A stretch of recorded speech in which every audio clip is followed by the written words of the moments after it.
2월 9일 수요 예배에 우리가 함께 나누는 하나님의 말씀입니다. 생명의 길을 아들의 몸을 찢어 열어놓으시고 택한 자들로 하여금 그 길을 믿음으로 가게 하시는 우리 아버지 하나님, 오늘도 하나님을 예배하는 심령들을 살펴주셔서 우리의 연약함과 무지함과 악한 부분까지도 드러날 수 있도록, 그리하여 우리가 우리의 그 허물과 죄악을 자복하고 회개할 수 있도록 우리의 마음을 인도하여 주옵소서. 아버지 하나님, 진실로 이제 겸손한 줄 알았으나 저 깊은 곳에 교만의 쓴뿌리가 작용하고 있는 것을 많이 경험하고 있음을 고백합니다. 하나님의 말씀을 사랑하는 줄 알았는데 여전히 육신과 세상의 것을 너무나 참으로 깊이 움켜쥐고 놓지 못하고 있는 우리 모습을 또 보게 됩니다. 그러한 우리를 여전히 그 인자하심으로 긍휼히 보아주시고 오래 참아주시는 그 은혜를 오늘도 우리가 또 기억하고 그 하나님의 그 크신 긍휼과 선하심을 우리가 찬송하고 경배하는 심령으로 예배 드릴 수 있게 하여 주시옵소서. 진리의 말씀이 오직 성령님의 역사하심으로 우리의 심령 속에서 그 마음을 여시고 그 말씀을 풀어주심으로 인하여서 우리가 깨닫게 되고 이해하게 되고 그 말씀을 따르고자 하는 선한 의지와 내적인 힘과 용기를 성령께서 주심을 이제 알게 하셨고, 그러기에 이 시간도 성령의 은혜를 구하옵나니 오늘 우리가 나누는 우리 예수님의 그 행적과 그 말씀 안에서 우리가 오늘 어떠한 믿음을 지니고 있는지, 우리가 지닌 믿음에 무엇이 결함이 있는지, 무엇을 채워야 하고 어떻게 우리가 온전하게 자라가야 하는지를 밝히 알게 하여 주시고 인도하여 주시옵소서. 하나님 아버지, 세상에 많은 일들이 크게 드러나는 일이나 드러나지 않는 일이나 헤아릴 수 없이 많은 일들이 일어나고 있사오나 무엇이 하나님 앞에서 우리가 삼가 취해야 되고 쫓아야 되고 우리가 이루어야 되고 행해야 할 일이 무엇인지 우리로 하여금 분별케 하여 주옵시고, 그 허망하고 헛되고 썩을 것에 하나님께서 사랑하신 이 고귀한 인생의 시간들이 낭비되고 허비되지 않도록 간섭하여 주시고 인도하여 주시옵소서. 예수님의 이름으로 기도하옵나이다. 아멘. 누가복음 7장 18절에서 23절입니다. 오실 그이가 당신이오니이까, 이 제목으로 누가복음 7장 18절에서 23절이 오늘 본문입니다.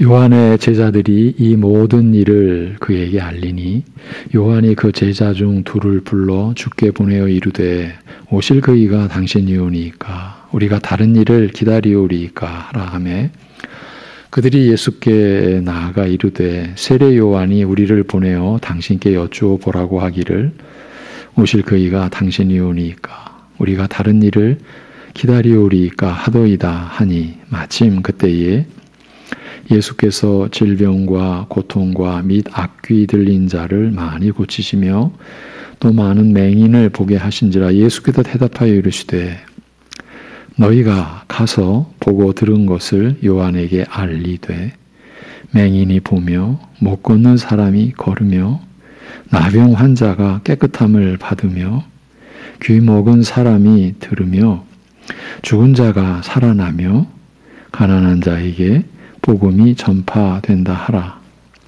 누구든지 나로 말미암아 실족하지 아니하는 자는 복이 있도다 하시니라.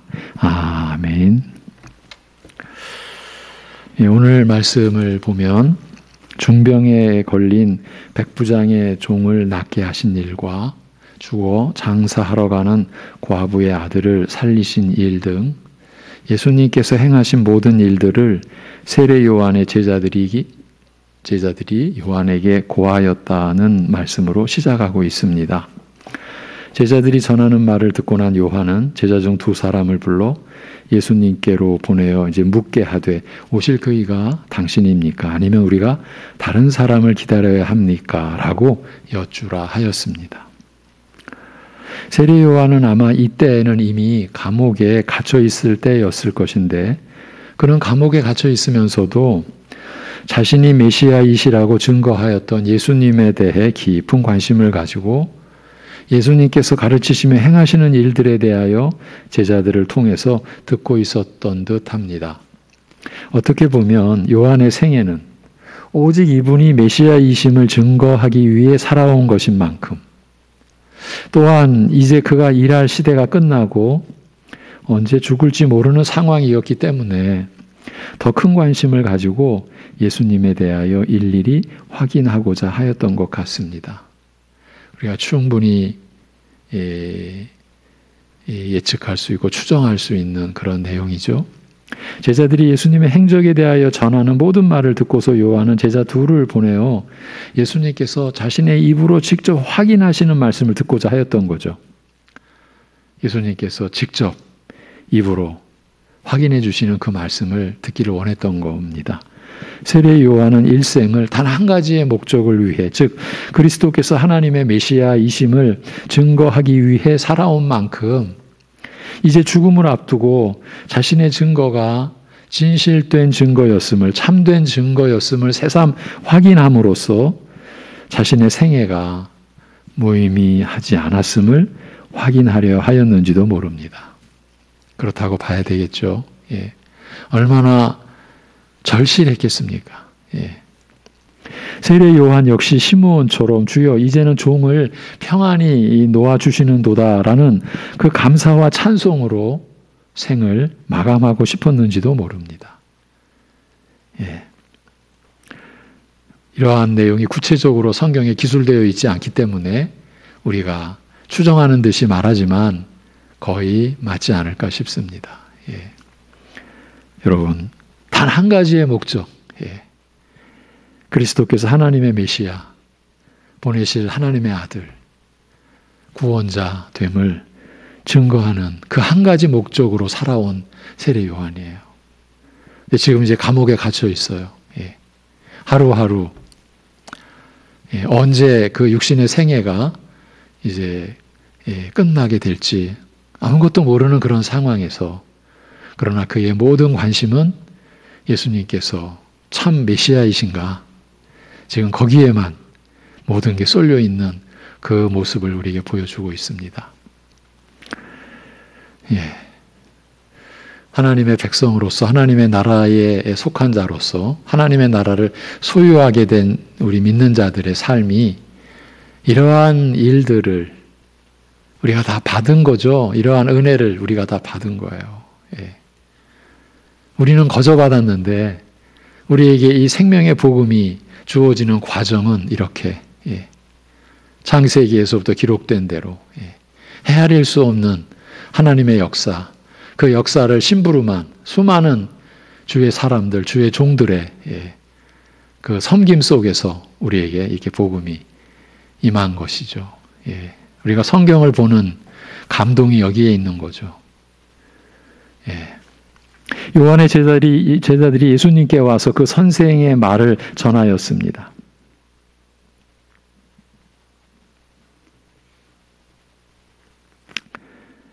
예.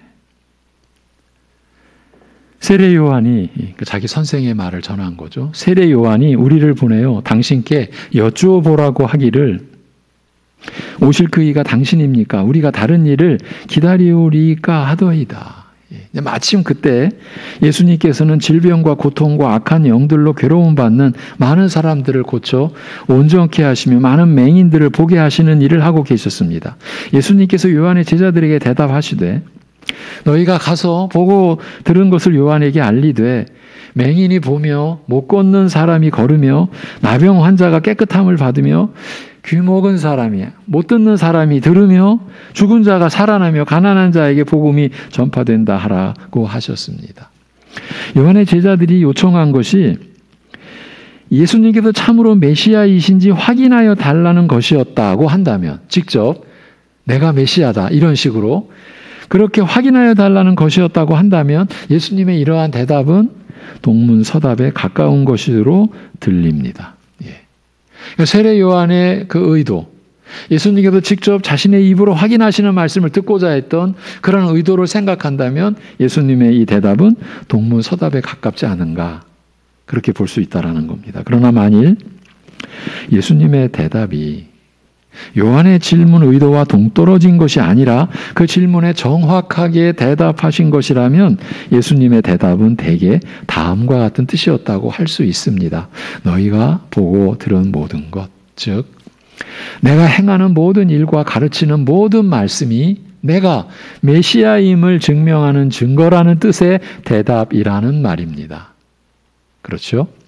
그리고 그가 예수님께서 행하시고 가르치시는 모든 것을 개괄하여 요약하시되 맹인이 보며 못 걷는 사람이 걸으며 나병 환자가 깨끗함을 받으며 듣지 못하는 사람이 들으며 죽은 자가 살아나며 가난한 자에게 복음이 전파되는 것이라고 하신 것입니다.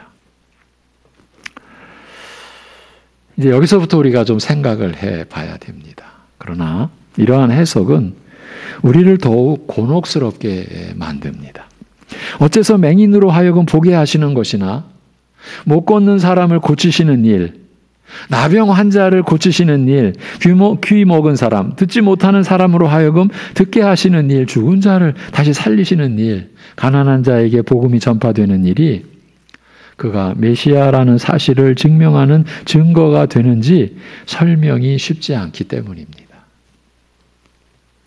이러한 일들이 대단히 놀라운 이적이요 하나님의 능력이 아니면 할 수 없는 일들임은 분명하나 그렇다고 해서 이런 이적을 행하는 것 자체가 메시아임을 확증하는 증거는 되지 못하기 때문입니다. 선지자 엘리사도 아람 장군 나아만의 문둥병을 깨끗게 하였으며 수넴 여인의 죽은 아들을 살리기도 하였지만 그를 메시아라고 할 수는 없기 때문입니다. 그들이 메시아는 아니지 않습니까? 그 당시 세례 요한이 혹 메시아 아닌가? 이렇게도 많은 사람들이 수군거렸습니다만 분명히 세례 요한은 자신은 오실 메시아가 아니라는 점을 스스로 밝혔습니다. 사실 예수님의 대답은 이보다 더 깊은 뜻과 배경을 가지고 있었습니다.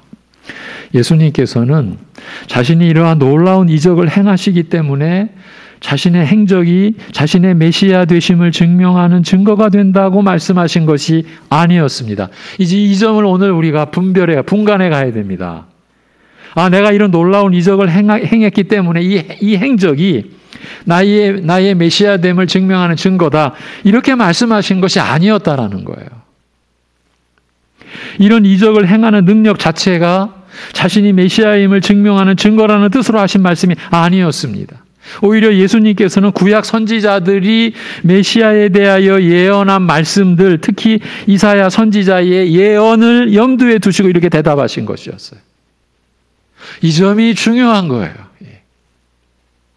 그러니까 예수님께서도 자신을 입증하는데 자신의 어떤 행사로 나타내시려는 것이 아니라 하나님의 말씀으로, 선지자들의 말씀으로, 모세의 율법과 선지자들의 글과 시편이 나를 가리켜, 누가복음 24장에 나오는 얘기죠.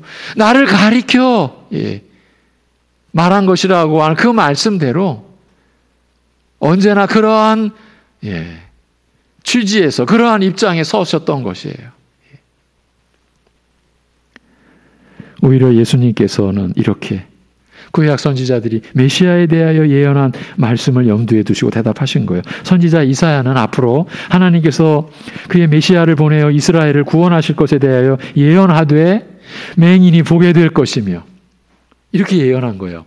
듣지 못하는 사람이 듣게 될 것이라고 하였고 이사야 29장 18절이에요. 또 걷지 못하는 자가 사슴처럼 뛸 것이며 말 못하는 자의 혀는 노래하리라 풀릴 것이라 이렇게 예언했어요.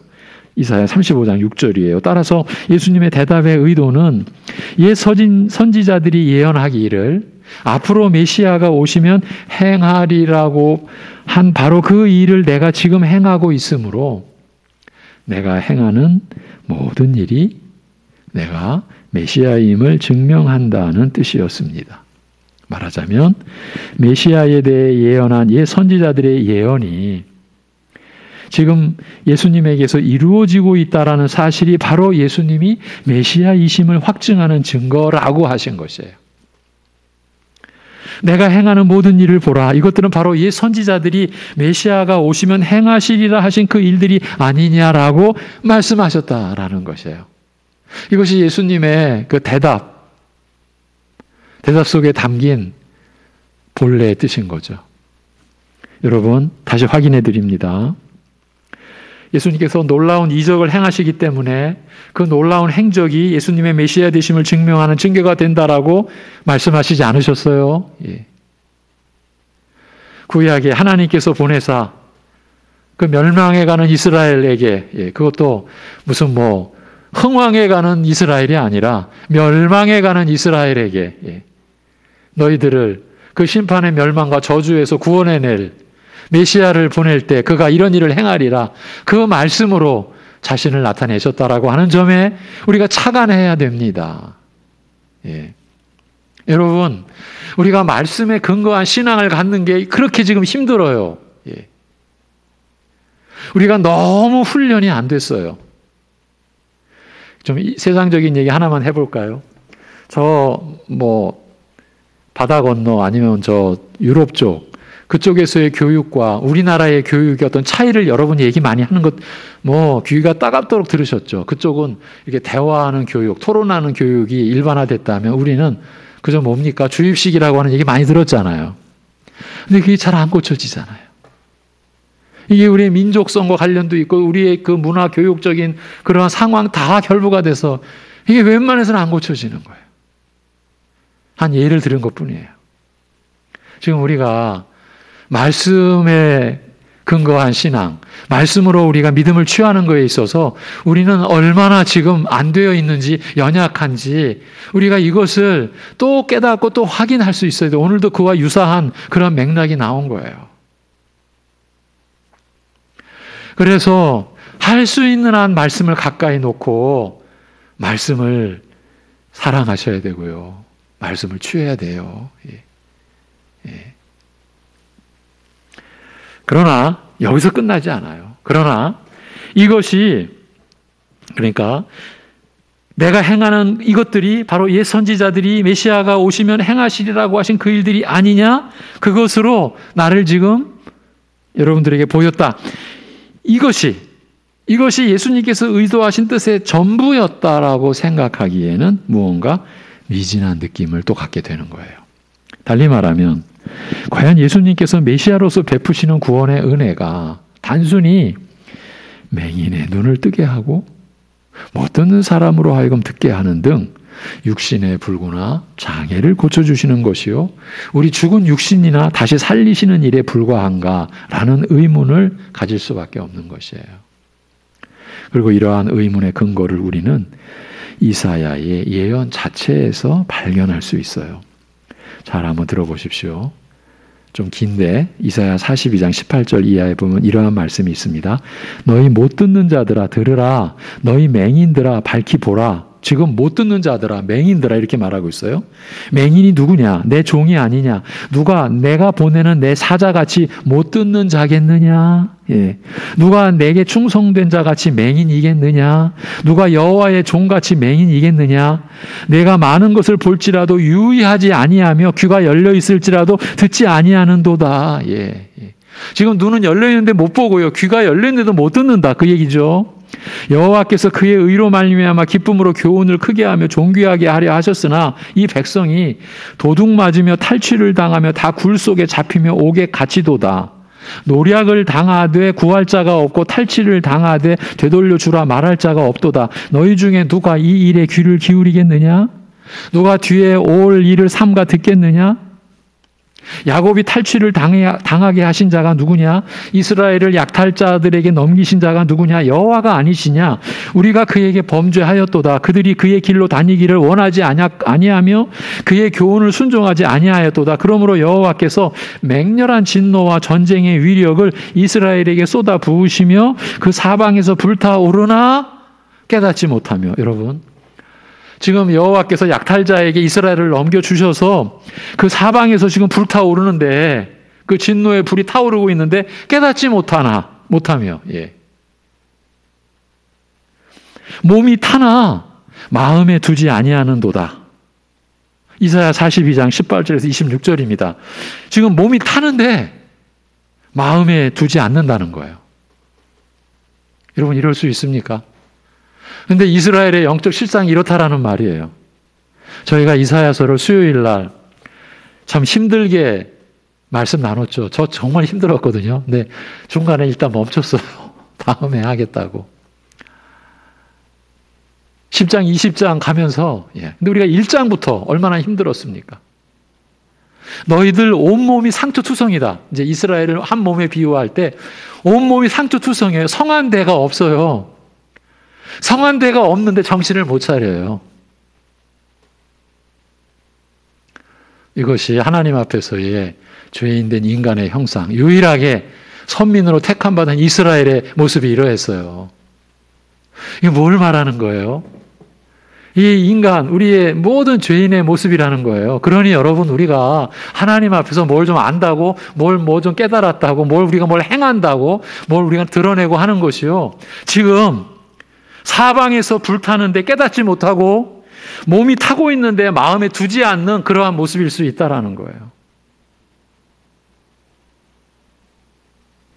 이 말씀을 보면 이사야 선지자가 맹인이나 못 듣는 자라는 표현을 사용할 때 육적 눈이 먼 맹인이나 육신의 귀가 먼 사람들을 가리킨 것이 아니라, 요즘에는 눈이 멀다, 귀가 멀다 이런 표현을 잘 안 쓰죠. 이제 우리 성경은 아직 그게 다 고쳐지질 않아서, 예.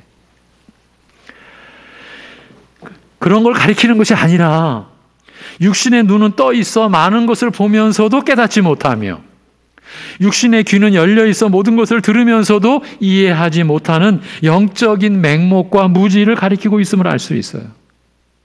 하나님께서 거룩한 율법을 주셨음에도 불구하고 그 말씀대로 순종하기를 원치 않는 영적 완악함을 가리킨 것이에요. 여러분, 완악함, 강팍함이라는 걸 제가 비유로 말씀을 드렸죠. 딱딱하게 굳었단 말이에요. 이 마음이 딱딱하게 죄악으로, 내 탐욕으로 굳어가지고 이것이 거룩한 율법의 말씀을 들어도 그 말씀대로 하려는 마음이 전혀 안 일어나는 거예요. 그게 완악함이에요. 또 하나님의 진노의 불길에 휩싸여 있으면서도, 지금 이스라엘이 진노의 불길에 휩싸여 있는데도 괴념치 않는 그런 영적 우둔함과 패역함을 가리킨 것임을 알 수 있는 거예요. 여러분, 아니 그게 과연 사실일까요? 지금 진노의 불길에 휩싸여 있는데 괴념치 않아요. 뭐라고 말해요? 그래서 거짓 선지자들이 뭐라 그런 거예요? 지금 남유다, 북이스라엘 멸망으로 치닫고 있는데 거짓 선지자들은 평안하다, 평안하다, 평안하다. 예. 그러면 하나님의 선지자들은 너희는 망한다. 이게 하나님의 뜻이다. 그러면 일반적으로 누가 환영을 받겠어요? 평안하다, 평안하다라고 하는 선지자가, 그리고 망한다, 망한다 하고 한 선지자가 지금 나왔어요. 백성들의 입장에서 누구를 환영하겠어요? 평안하다, 평안하다. 지금 진노의 불길에 이미 휩싸였는데도 그런 거짓 선지자들이 득세했고, 예. 눈물의 선지자 예레미야, 예. 이사야 선지자 다, 예, 여러분. 히브리서의 11장에 보면 나중에 이제 믿음의 사람들, 그들의 가치는 세상의 모든 가치를 모아도 그 한 영혼의 가치를 감당 못하는 그러한 믿음의 사람들 이름도 없이 쫓기고 어떻게 죽임당하고, 거기에 보면은 톱으로 이런 표현이 나오죠. 그 톱으로 죽은 우리 조상, 믿음의 그 선진이 이사야가 아닐까. 이건 좀 전설의 얘기죠. 전설 같은 얘기죠. 톱으로 켜이어서 죽임받은 선지자가 이사야 아닐까. 이런 이야기도 전해지고 있어요. 그런 그 고난을 이들은 감당하면서 이스라엘에게 하나님의 말씀을 전했죠. 그런데 전혀 괴념치 않았어요. 그걸 가리키는 것을 알 수 있어요. 따라서 이사야 선지자가 앞으로 메시아가 오셔서 맹인의 눈을 뜨게 하시며 못 듣는 자로 듣게 하시리라고 한 예언은 단순히 육적 불구를 고치시리라는 뜻이 아니라 실상은 영적으로 무지한 심령을 일깨우시며 죄악을 고집하는 완악함을 제거하시리라는 뜻이었습니다. 특히 주 여호와의 영이 내게 내리셨으니 내게 임하셨으니 이는 여호와께서 내게 기름을 부으사 가난한 자에게 아름다운 소식을 전하게 하려 하심이라. 이 유명한 이사야 61장 1절의 예언은 메시아께서 마음이 상한 자를 고치시며 영적으로 갇힌 자에게 노임을 전파하리라는 뜻이었습니다. 말하자면 여기에서 그 말하는 가난한 자는 영적으로 가난한 자를 뜻하며, 그래서 산상수훈에서 예수님이 심령이 가난한 자 같은 맥락이죠. 영적으로 가난한 자를 뜻하며, 따라서 메시아께서 베푸시는 은혜 역시 그 영적인 가난을, 의가 없이 죄만 가득한 그 영적인 가난을 채우는, 주님의 의와 거룩으로 채우는 그 영적 은혜인 것이죠. 이와 같이 이미 구약 선지자들은 메시아가 베푸실 은혜가 영적 은혜일 것이라고 예언하고 있는데 반해 실제로 당시에 예수님께서 행하시던 일은 겉보기에 육적인 어떤 장애, 불구, 즉 맹인이나 듣지 못하는 자 등을 고치는 것에 지나지 않았습니다. 따라서 예수님께서는 왜 육적인 치유를 두고 영적 은혜에 대하여 예언한 선지자의 예언의 실현이라고 하셨는지 그 의도에 대하여 자연히 묻지 않을 수 없게 되는 거죠. 왜냐하면 그 속에는 맹인, 못 듣는 자, 못 걷는 자 등 육적인 질병을 고치시는 그의 행적에서 메시아가 베푸시는 영적 은혜의 증거를 찾아내라는 요구가 함축되어 있었기 때문인 거죠. 달리 말하면 예수님께서는 겉보기에 육적인 치유에 불과한 그의 행적이 옛 선지자의 예언을 성취하는 것이라 말씀하심으로써 지금 그가 행하시는 일들에는 더 깊은 의미가 있음을 알리고자 하셨다는 말씀이에요. 내가 지금 육적 불구와 질병을 고치고 있으나 이것이 내가 행하는 일의 의미를 다 말해주는 것은 아니라는 뜻이었습니다. 이런 일들은 메시아가 오시면 하시리라 예언한 일들, 이스라엘의 그 영적 무지와 완악함을 제거하여 그 영혼을 고치시는 일들을 가리키는 표적으로 행하시는 것이라고 밝히신 것이에요. 우리가 표적하면 대표적으로 오병이어의 그 빈들에서의 성찬, 그러니까 거기에 참여했던 그 소문을 들어도 수많은 사람들이 예수님이 갈릴리 반대편으로 가서 막 무리지어 쫓아왔죠. 그때 예수님이 뭐라고 말씀하시죠? 너희들은 표적을 본 것이 아니라, 너희들은 표적을 보고 나를 따른 것이 아니라 무슨 목적으로? 먹고 배부르고자. 그래서 예수님을 왕으로 세우고자. 예수님께서 그 이적을 행하신 것은 표적이었어요. 예수님이 생명의 떡이시라는 표적. 구약 출애굽에 그 만나를 베푸시던 그 역사의 주인공이 바로 예수님이시라는 거예요. 예수님이 생명 자체이시고 생명의 빛이시고 생명의 떡이 되심을, 예수님을 영접하고 믿는 자에게 그 예수님의 존재와 예수님의 사역과 그가 베푸시는 모든 것이 바로 우리에게 생명이 됨을, 영생이 됨을 가리키는 표적이었어요.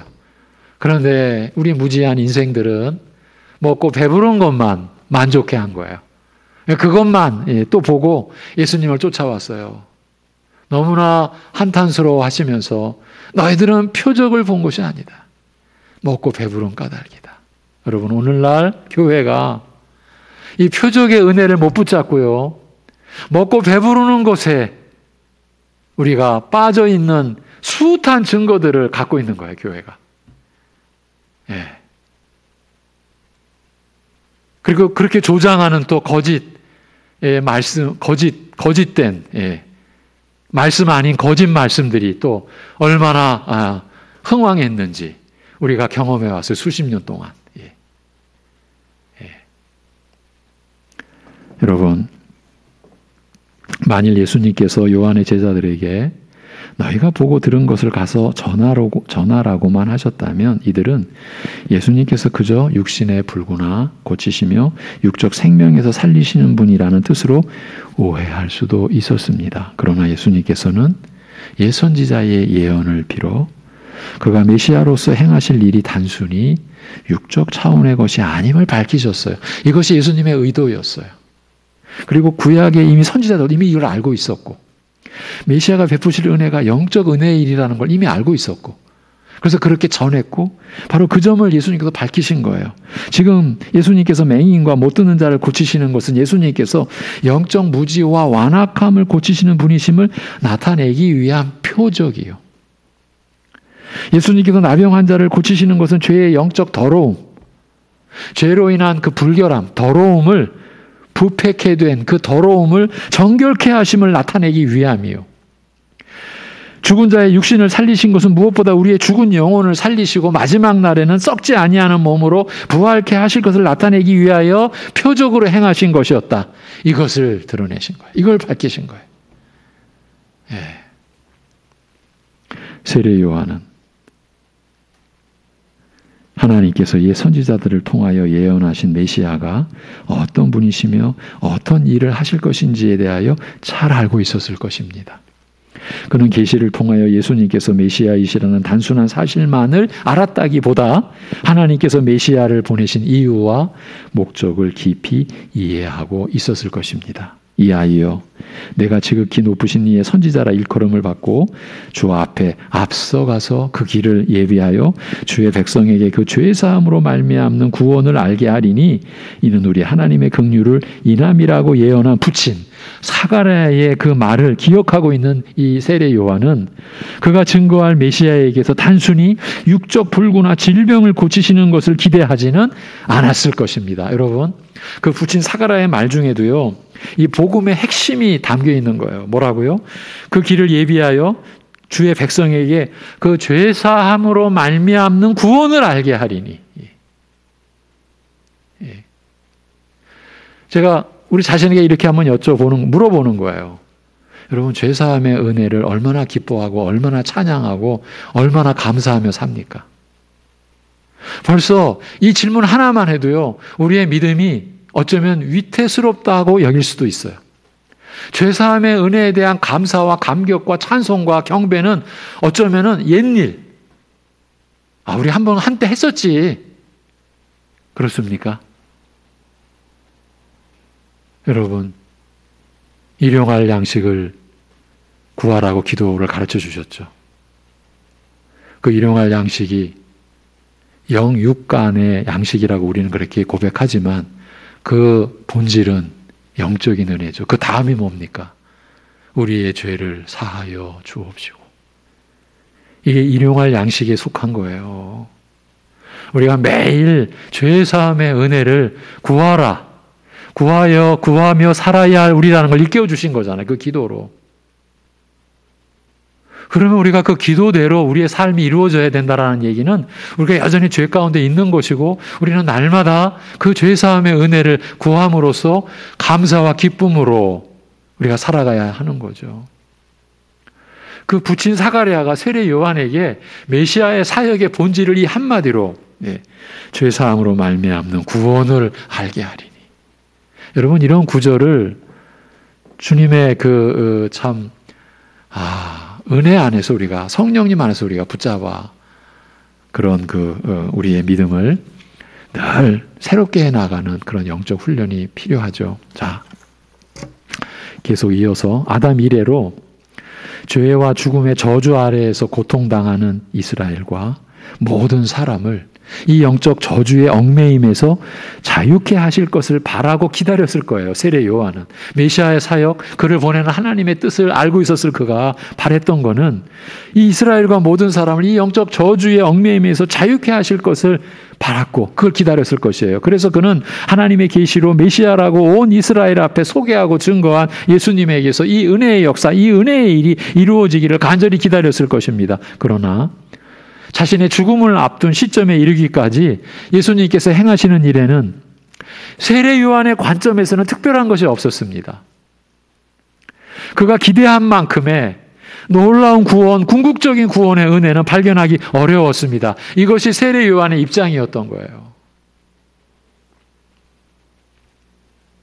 그래서 그는 마지막으로 제자들을 보내어 다시 한번 사실을 확인하고자 하였던 것입니다. 참으로 오실 그이가 당신입니까? 아니 우리가 다른 일을 기다려야 합니까? 예수님께서 이 질문에 대답하셨어요. 지금 행하는 이 일들이 내가 행할 일의 전부가 아니며 그 참된 의미를 다 드러내는 것이 아니라 다만 앞으로 이룰 진정한 구원, 온 인류를 죄와 죽음의 저주에서 구원할 십자가의 구속을 예표하는 표적이라고 말씀하신 거였어요. 아직 그 영광이 완전히 드러나지 아니하였으니 지금의 일로 모든 것을 판단하지 말라라는 뜻을 함축한 대답이었어요. 바로 이러한 말씀이, 이러한 그 하나님의 뜻이 이제 세례 요한의 죽임 이후, 예수님의 이제 죽으시고 부활하신 이후, 그 이후에 하나님이 세우신 말씀의 종들, 사도들, 바울 사도에게서 어떻게 드러났습니까? 그래서 나는 그 그리스도와 그의 십자가만을 알기로, 그가 지금 전하는, 살리는 이 복음의 그 내용, 지금 내용을 전해야 될 사도잖아요. 그럼 사도는 복음을 알아야죠. 근데 그가 알고자 했던 것은 오직 그리스도와 그가 십자가에 못 박히신 그것만을 알기로 작정했다. 이거를 전하기 때문에 인간의 설득, 인간의 지혜, 인간의 무슨 말의 아름다운 것 다 소용없다. 다 무능할 뿐이다. 오직 전적으로 하나님께만 의지하고 성령의 나타나심과 능력으로. 여러분, 기가 막힌 거는요, 저 사이비 쪽에서 이러한 그 고린도전서 2장의 이러한 구절을 어떻게 변질시키냐 하면, 그래 성령의 나타나심과 능력이야. 이게 뭐 어떤 은사가 나타나고 무슨 기적이 나타나고 그걸로 또 변질해 간다고요. 여러분 한 분 한 분이 말씀이 열린 거예요. 그리스도께서 나 같은 죄인을 위해 십자가에 못 박혀 죽으신 것이 믿어지는 그 역사, 그리고 그러한 믿음 하에서 여러분의 말씀을 볼 때에 내가 이런 죄인이었구나, 이런 나를 긍휼히 여겨주셨구나 라는 증거들이 여러분에게 일어날 때 그 순간순간이 성령의 나타나심과 능력이 발휘되는 그 역사의 현장인 것이죠. 그걸 우리가 알아야 되는 거죠. 지금 예수님께서 당신이 행한 일로 내가 메시아다라고 말씀하지 않았다라는 것을 여러분 분간하실 수 있기를 바라요. 메시아의 그 예언을 했던 구약 선지자들의 그 말을 지금 가져오신 거예요. 그 말씀이 이루어진 것으로 내가 메시아임을 확인해라. 그러면서 그것으로 끝나지 않고, 그러나 내가 이룰 일은 이게 전부가 아니다. 지금 행하는 이 일들이 내가 행할 일의 전부가 아니며 그 참된 의미를 다 드러내는 것이 아니라 다만 앞으로 이룰 진정한 구원, 온 인류를 죄와 죽음의 저주에서 구원할 그 십자가의 구속을 예표하는 표적이라. 결국은 메시아 당신의 죽음, 그리고 사흘 만에 부활하심에, 그리고 승천하시고 보좌 우편에 앉으시고 성령을 보내시는, 우리 장로교회는 성령을 보내심까지를 성육신이라고 그렇게 고백을 해요. 그래서 이 땅에 오셔서 고난 받으시고, 사람으로 오셔서 고난 받으시고, 십자가에 못 박혀 죽임 당하시고, 장사 지냄 받으시고, 부활 승천하시고, 하나님 보좌 우편에 계시며 아버지와 함께 성령을 보내신 일로 성육신이 마무리되는 거예요. 그것을 예표하는 표적이라고 말씀하신 것이에요. 아직 그 영광이 완전히 드러나지 아니하였으니 지금의 일로 모든 것을 판단하지 말라는 뜻을 함축한 대답이었어요. 이러한 뜻으로 말씀하시되 나로 말미암아 실족하지 아니하는 자는 복이 있도다. 현재 나타나는 내 사역만으로 성급하게 판단하여 내가 참 메시아라는 사실과 앞으로 행할 구속의 영광과 권세에 대하여 오해하지 말아야 할 것을 경계하신 말씀이었고, 본문에는 기록은 안 나와 있지만 요한은 그 옥중에서 예수님의 대답을 잘 깨닫고 이제 그가 맞이할 육신의 죽음을 준비하지 않았을까? 우리는 그렇게 여길 수 있는 것이죠. 조금만 덧붙이면 우리는 예수님께서 행하신 어떤 그 사역이 있지 않습니까? 지금 병든 자 고치시고 귀신 들린 자 낫게 하시고, 우리도요 그러한 면에 우리의 그 시야가 계속, 그럼 그때 하나님이 역사하셨다면 지금도 그렇게 역사하시는 것 아닐까? 이게 굉장히 쉽게 연결이 되는 거예요. 그 연결이 우리의 믿음을 얼마나 약화시키는지를 우리가 알아야 돼요. 그리고 그것은 하나님 말씀도 증거하지만 오늘 말씀에서도 교회사가 또 우리에게 그걸 보여주고 있어요. 그래서 언제나 교회가 그러한 미혹에 들어가는 거예요. 그러니까 어떤 무슨 누가 병 났다, 기도하여 병 났다, 쉽게 이렇게 되면 이제 이상해지기 시작하는 거예요. 여러분, 그게 무슨 은혜의 역사고 성령의 역사로 굉장히 어려운 상황이 벌어져요. 예, 이건 우리가 더 논해야 될 사항이니까. 중요한 것은 지금 예수님께서 당신께서 행하신 일로 내가 메시아라는 증거를 내보인다, 이렇게 말씀하신 것이 아니라고 하는 점, 이거를 붙드셔야 돼요. 구약의 선지자들의 예언을 가져오셔서 그들이 말한 대로 내가 행하고 있지 않느냐, 그걸 보여주셨고, 또 하나는 그러나 이것으로 끝난 것이 아니다. 예. 예수님께서 보이실 역사는 영적인 역사예요. 영적인 은혜예요. 그러니까 하나님의 은혜를 받지 못하고 그 말씀을 순종하지 못하는 이 영적 완악함, 예. 여기서부터 오는 그 저주, 여러분 얼마나 무지한지. 지금 몸이 불타고 있는데도 마음은, 그 불타는 몸에 마음이 안 둬요. 지금 자신은 고통당하고 있는데 그 마음은 고통을 못 느껴요. 예. 그렇게까지 완악해지고 있는 우리도 마찬가지예요. 우리가 말씀으로 인한 경계와 이 시대의 분간을 우리가 제대로 하고 있을까요? 우리도 역시 이미 어떤 진노의 불길은 타오르고 있는데 우리는 모르고 있을 수 있어요. 이것이 정확할 것 같아요. 예.